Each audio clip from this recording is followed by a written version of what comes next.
Hello everybody and welcome back to another easy way video where I'm going to teach you how to change the output sound device of Minecraft.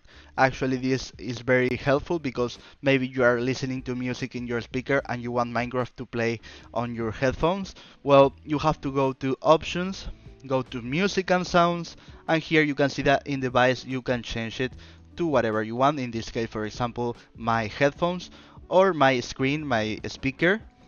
So you can choose directional audio, like a stereo, to hear the sound from the left, the sound from the right, from the middle, whatever. And here you can change every volume, jukebox, the weather. You can disable the weather; it's very annoying.